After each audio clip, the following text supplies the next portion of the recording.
Superstars, how's it going? This is Coach Wood, and I am locked and loaded, ready to be back with you guys for another amazing week of content. So, if you're joining us for the very first time, thank you so much for stopping by the channel, the Before You Go Bro channel. This is where we talk football, and I am your host, Coach Wood. If you have been rocking with us throughout this deal, thank you. Tremendously appreciated that you've decided to spend some time with Before You Go Pro, you guys. So hit that subscribe button if you haven't already so that you're notified whenever we release new content on behalf of Before You Go Pro. If you know a young football player, a family member of a football player, or a coach that needs our content, please make sure that you tell them about Before You Go Pro. Send them the link of one of our episodes of the Weekday Huddle, you guys. So the Weekday Huddle, that's where we come in. We bring the topics. We bring the things that we hear from the athletes we work with. Before You Go Pro is a recruiting and mentoring program, and we teach, we educate, we help strategize so that you guys can separate from everybody else in the industry. That's what this is all about. And then also being protected. We want you guys to be protected on and off the field. So let's get into things, you guys. We've got some special things down in the description box for you. Please check that out, especially if you're a football player or a parent of a football player. But today's topic is very interesting.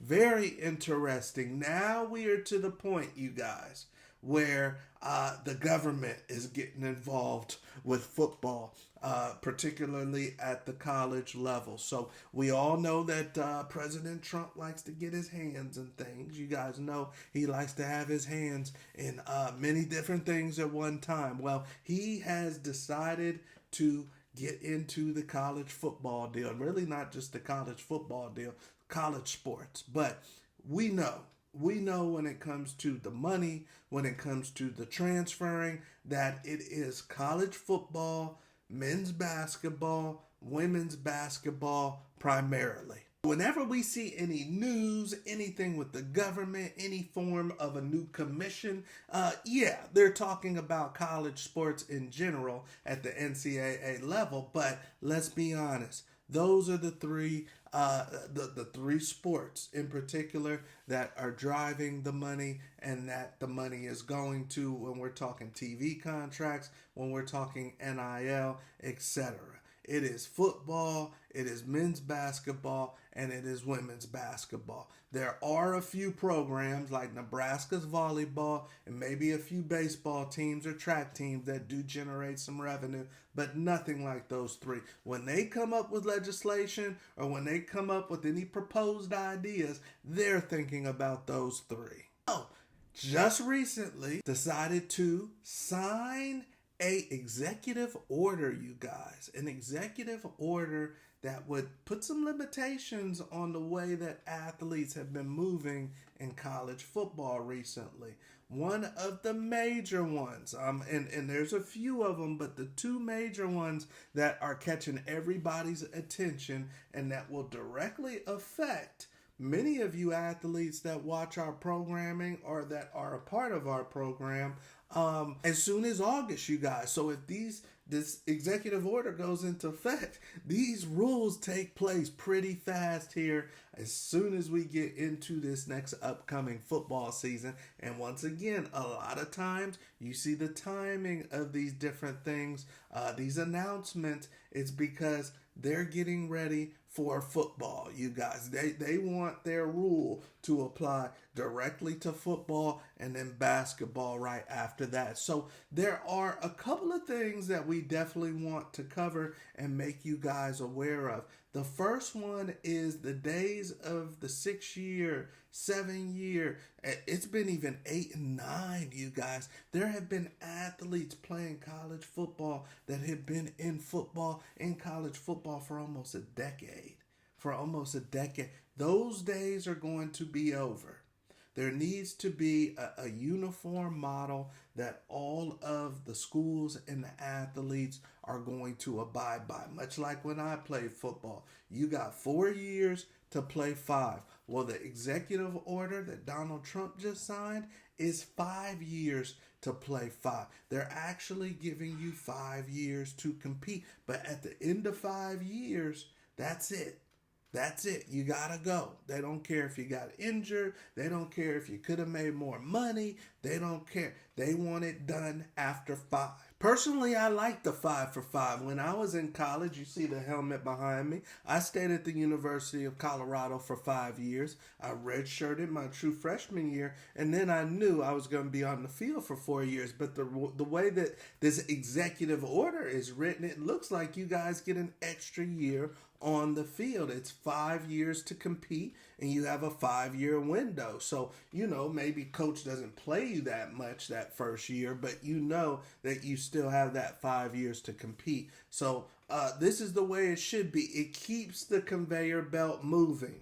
It keeps the conveyor belt moving. There are too many 6, 7, 8. They even had a 9-year college student athlete, you guys. The kid had a bunch of injuries. It was either at Miami or Utah, but this kid was in college and applying for a 9th year, which stops the conveyor belt. This kid was a tight end, I believe. That means that a high school or junior college tight end is not getting that spot.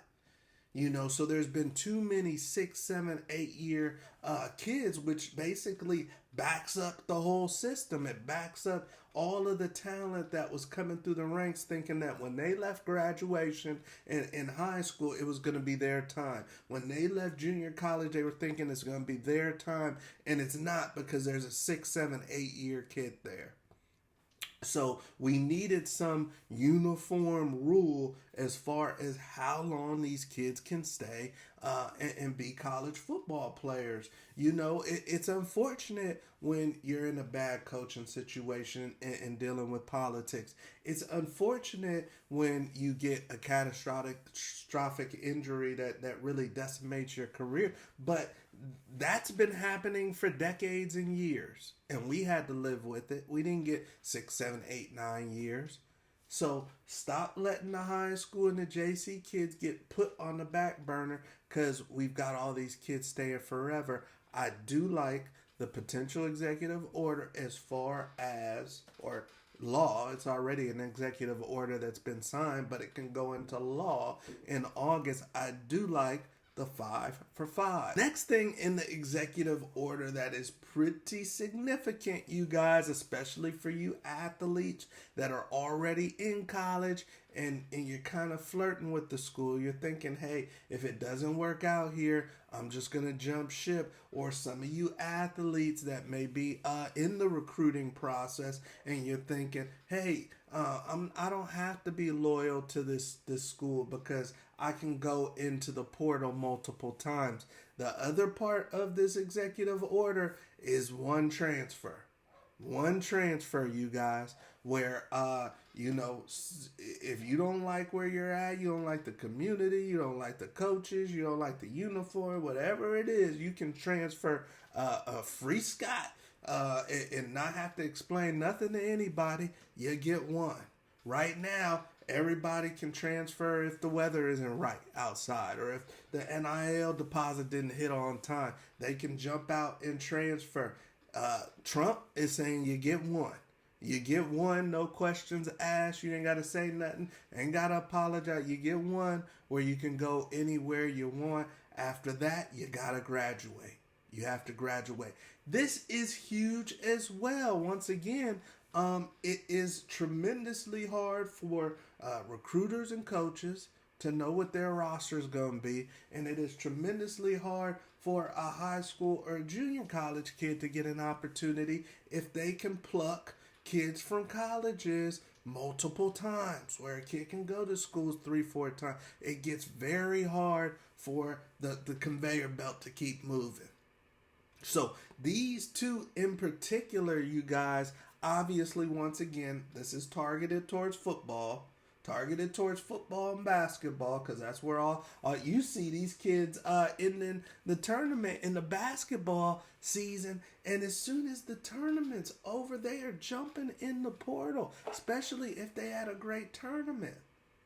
So this is going to do a few things, you guys. This is very much so going to make the players a lot more mindful about where they can go and where they can get on the field earlier, because they know they only got 5 years to be there, just like when I was playing. But the other thing, and this is really so big for these kids in the portal, is you get one. You get one. So a lot of times you're going to be, I think this is going to cause the athletes to be a lot more mindful about that first one. In my day, the first one was usually it. You know, you might hear some guys transfer, or some guys who do a 4-2-4 where they're at San Diego State, they go to a junior college, then they go back to a university. But transferring was rare. Transferring was rare in my day. And now it's the norm. If I sign a class of 20 people, I know 50, 60, 70% of that class is going to be gone after 2 years.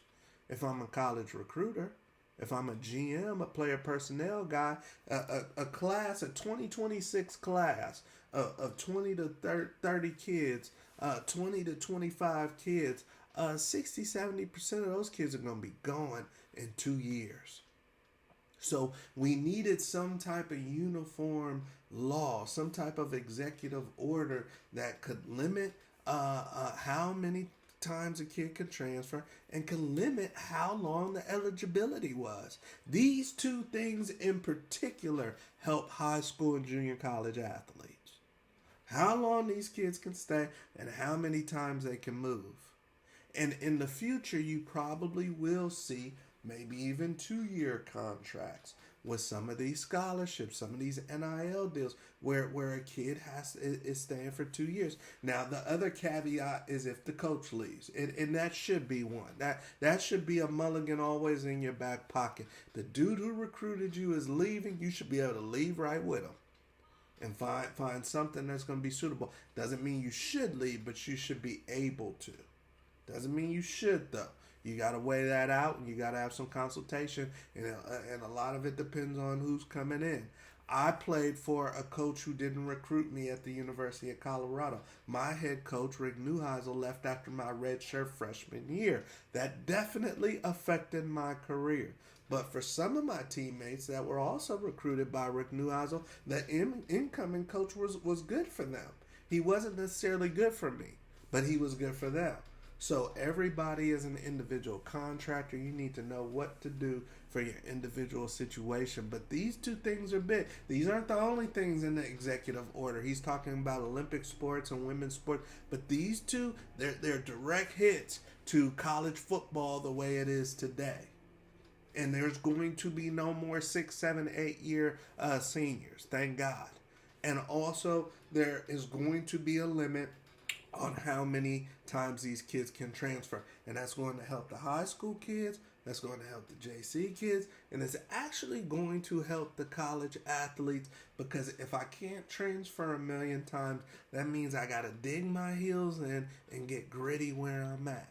Either the first place I go or that second place I go. I got to dig my heels in and get gritty where I'm at, and then I can build relationships where I'm at. I can build relationships. I've got strong relationships after 5 years at the University of Colorado. That is literally a second home. These kids don't have a second home because they're 3, 4, 5 different schools. So this is good in my opinion, you guys. Once again, not official law, maybe by August, but the executive order is in from Trump. 5 years in 5 years of on the field eligibility. 5 years of competition, 5-year window. 1 year, transfer wherever the hell you want. After that, you better graduate or the coach had to leave, or you're staying right there, just like me. So this is good, you guys. Let me know what you think. Let me know if it should be different, if it should be you get 6 years, if it should be you only get 4, if it should be 2 transfers. You let me know what you guys think. But I think we all agree that we need some type of uniform policy in college sports, particularly college football at the highest level.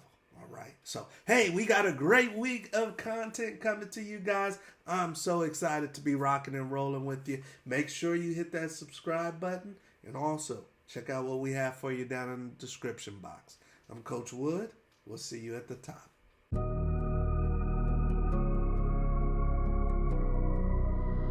Don't watch it much.